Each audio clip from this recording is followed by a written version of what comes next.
Comment faire le bien? Il est très très important d'identifier, c'est un autre point, en plus de l'amour, il est très important d'identifier le besoin du mari. Vous voyez un peu? Parce qu'il peut arriver que l'on croit faire du bien au mari, alors qu'au fond, ce ne soit pas véritablement le cas.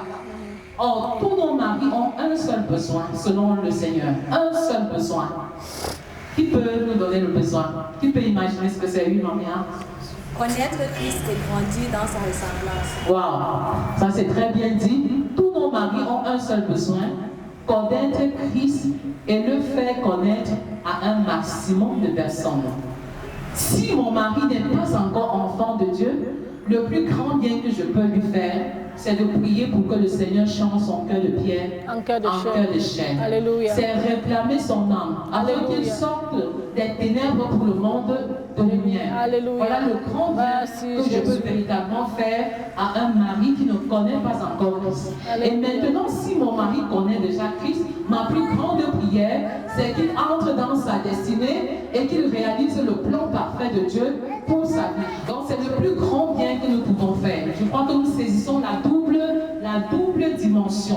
Il faut identifier le besoin. Est-ce que mon mari est enfant de Dieu? Si ce n'est pas le cas, je prie pour qu'il le devienne. S'il est déjà enfant de Dieu, il est important qu'il accomplisse parfaitement la mission pour laquelle il a été créé. Et donc ça, c'est quelque chose d'essentiel pour chacune de nous. Maman, j'ai quelque chose à ajouter? Je voudrais dire, maman Naomi, je bénis le Seigneur pour ton intervention. Il est très bon et vraiment important de faire la différence entre le mari qui a cru et le mari qui n'a pas cru.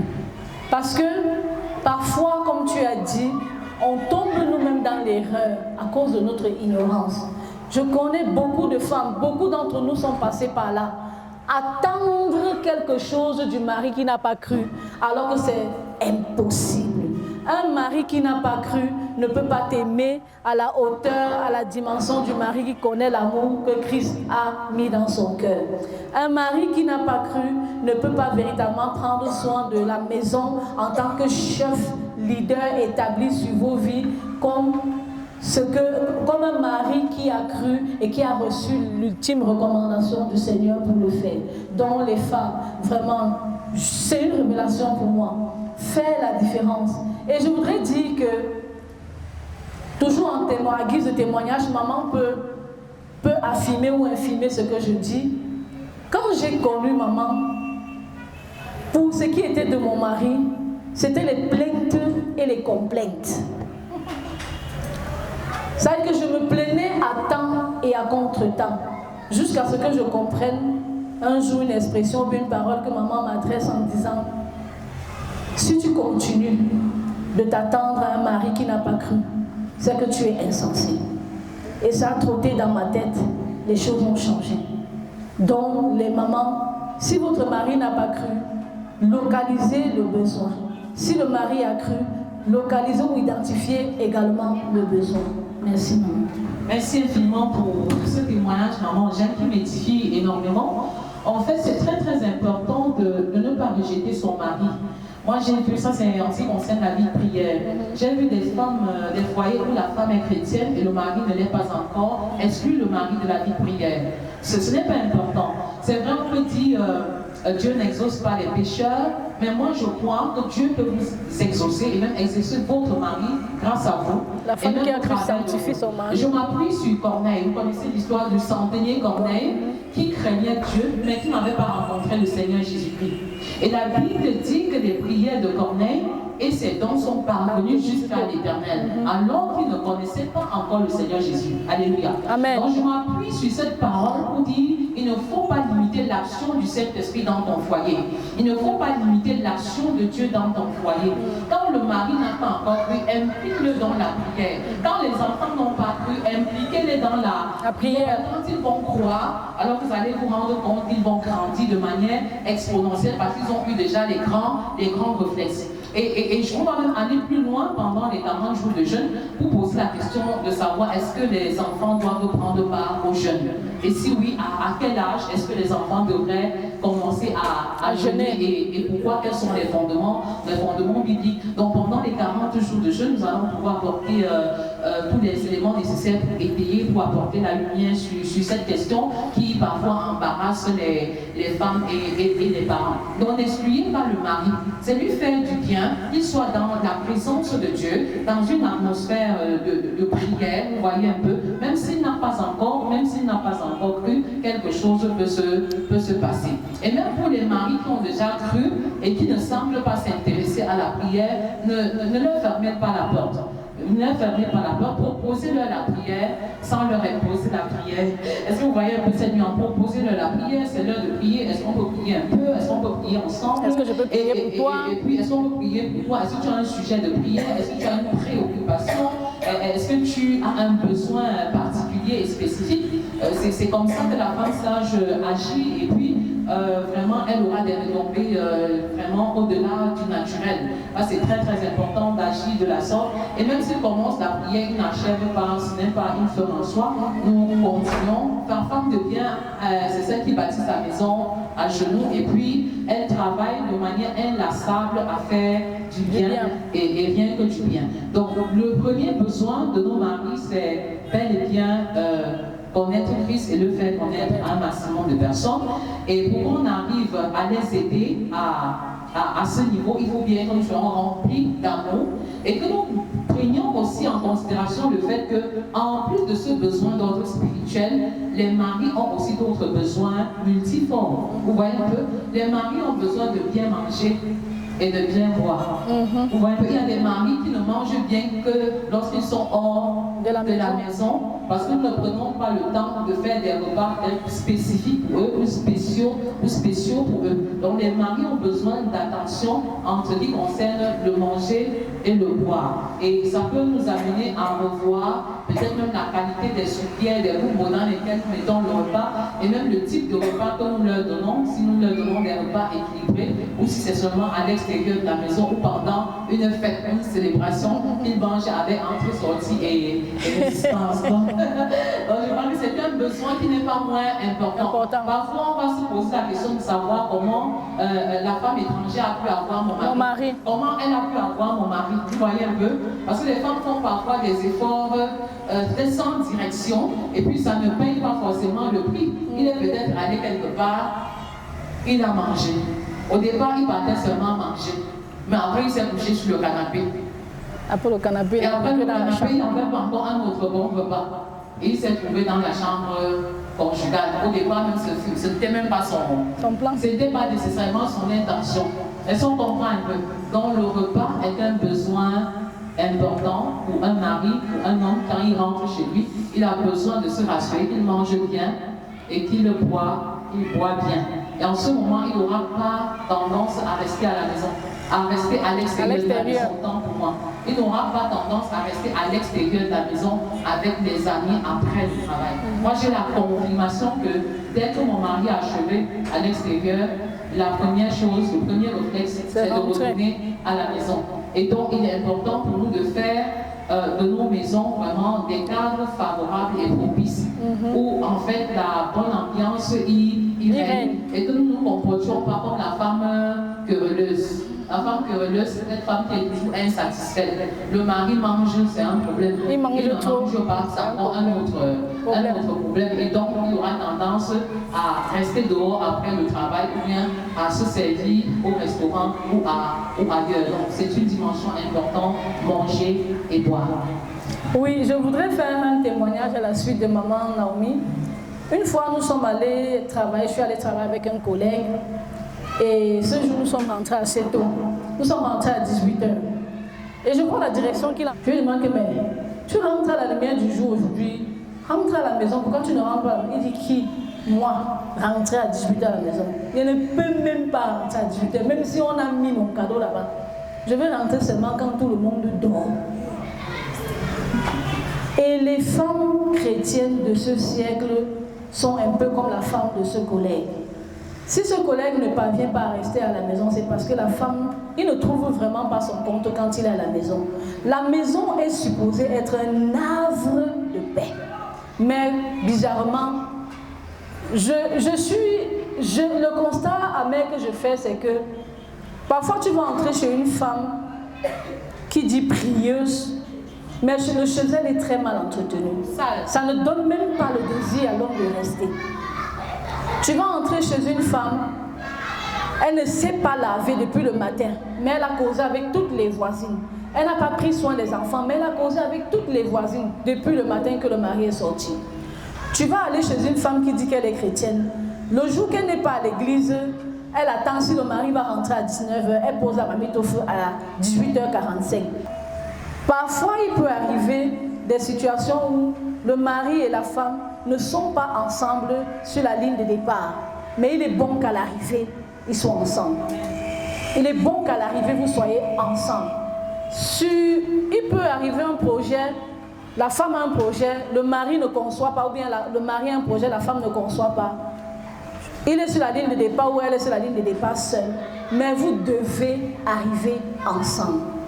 Alors, les hommes ont également besoin que vous vous impliquiez dans leur loisir au-delà de la prière.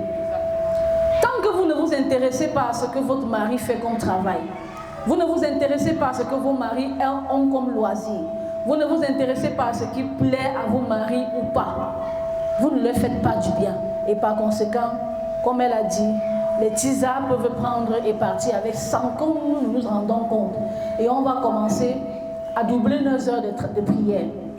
Ce qu'on aurait dû éviter. Effectivement, on aurait pu juste faire peut-être des prières préventives pour que la chose n'arrive pas. On aurait pu aussi anticiper, peut-être en développant un peu plus de propriété, d'hygiène. Ça aussi, ça compte quand on parle d'environnement propice.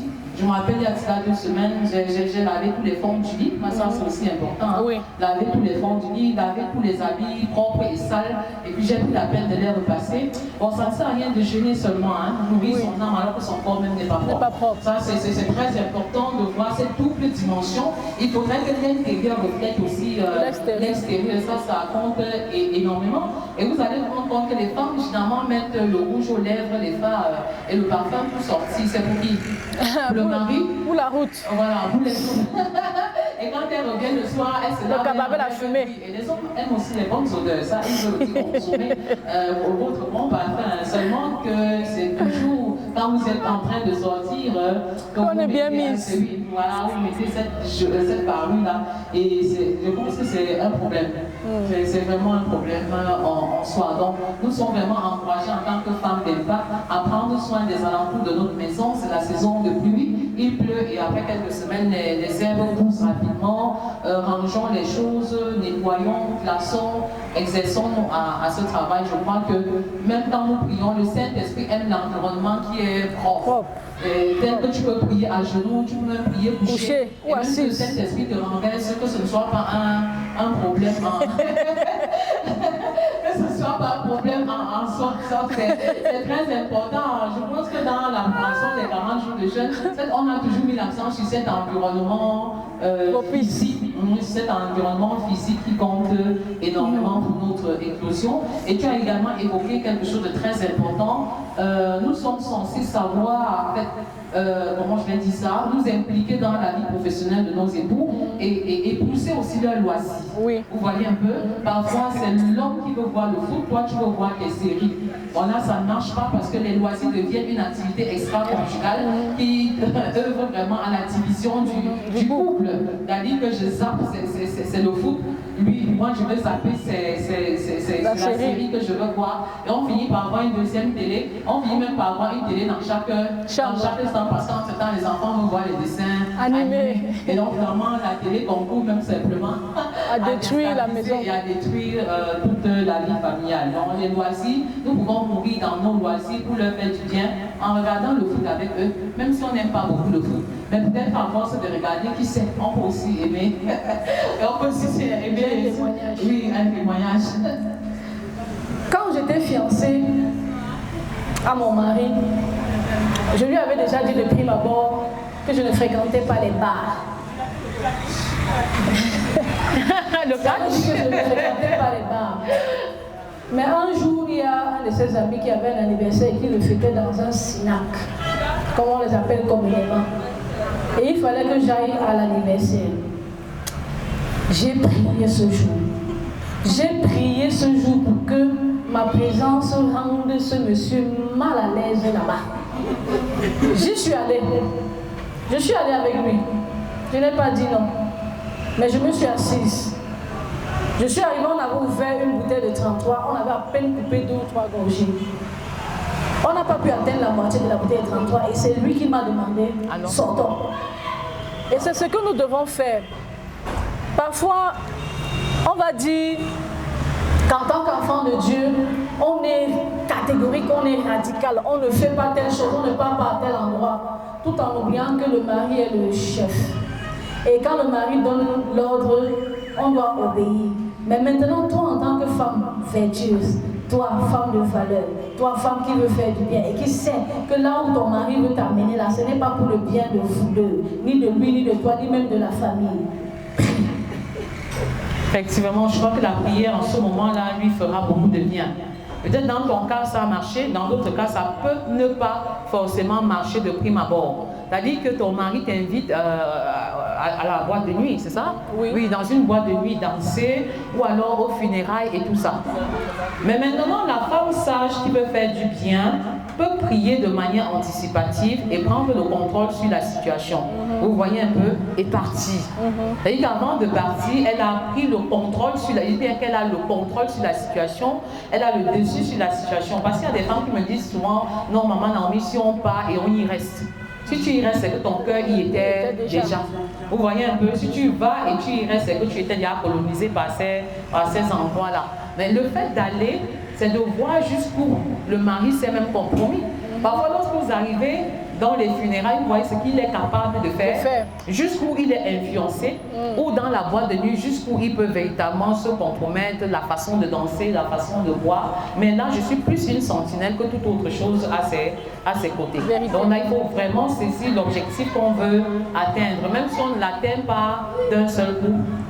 Voilà, même si on ne l'atteint pas d'un seul coup, on ne se décourage pas, on se met dans une dynamique d'insistance et de persévérance. Tout à l'heure, on va prendre quelques questions au niveau des femmes. Mais je voudrais ajouter que les hommes ont aussi besoin d'être sexuellement satisfaits.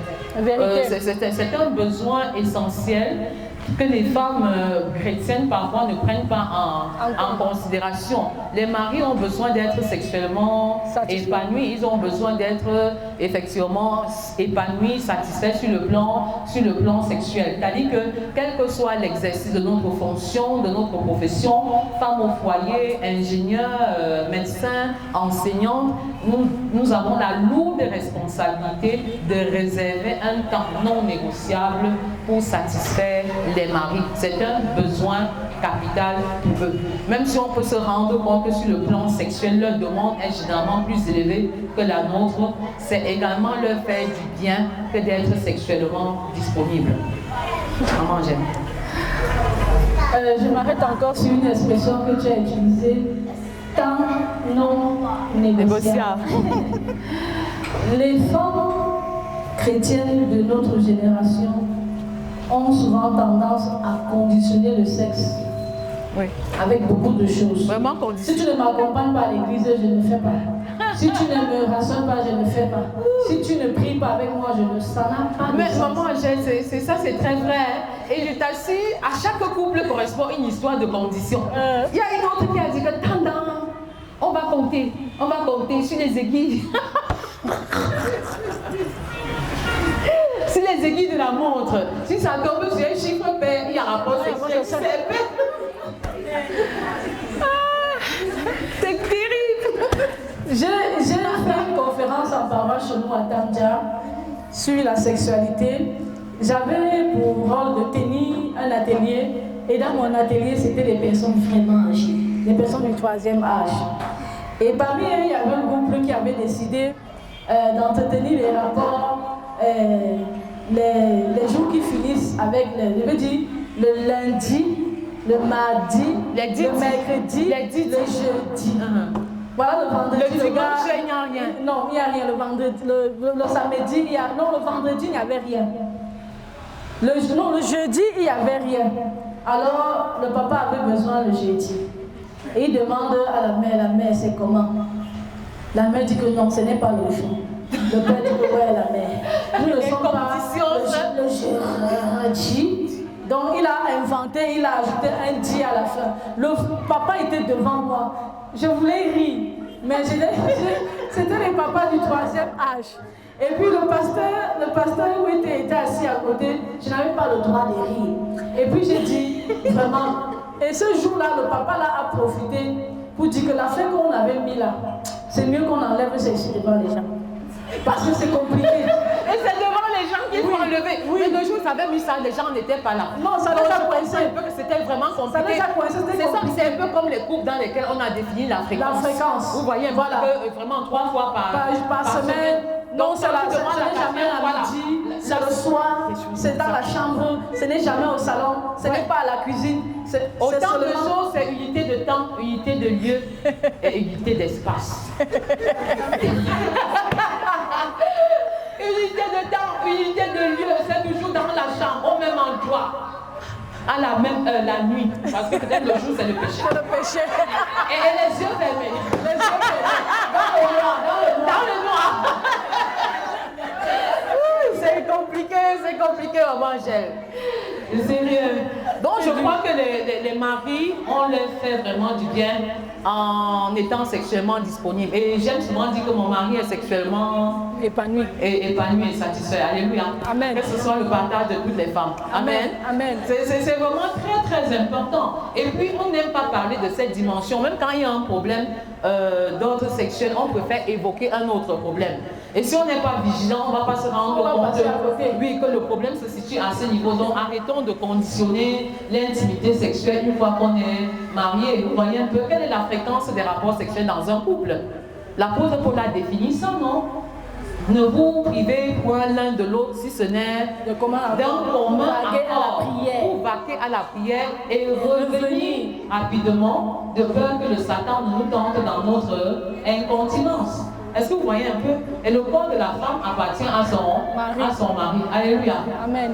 Donc, prions pour que le Seigneur, prions pour l'intimité sexuelle. Père, je te prie pour l'intimité sexuelle dans nos foyers.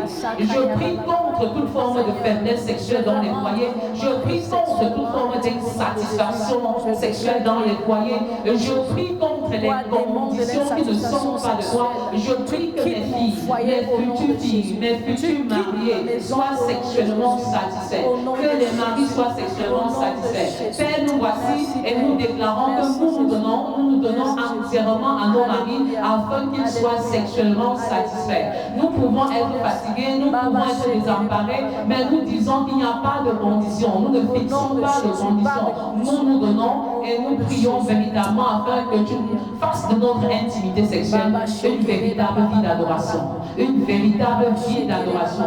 Que lorsque tu regardes l'homme et la femme dans le lit conjugal, que ton cœur soit réjoui, que ton cœur soit heureux, que ton cœur soit satisfait. Au nom puissant de Jésus, je te consacre les couples qui souffrent à cause de problèmes d'intimité sexuelle, afin que cette dimension soit restaurée, que cette dimension soit restaurée. Je déclare que dorénavant, les maris sont élevés, les maris sont bénis, les maris sont satisfaits sexuellement, ils sont épanouis sexuellement, et je déclare que l'intimité sexuelle dans nos foyers est un acte d'adoration. Elle le thermomètre de notre couple, elle le thermomètre de notre couple, au nom puissant de Jésus. Amen. Amen.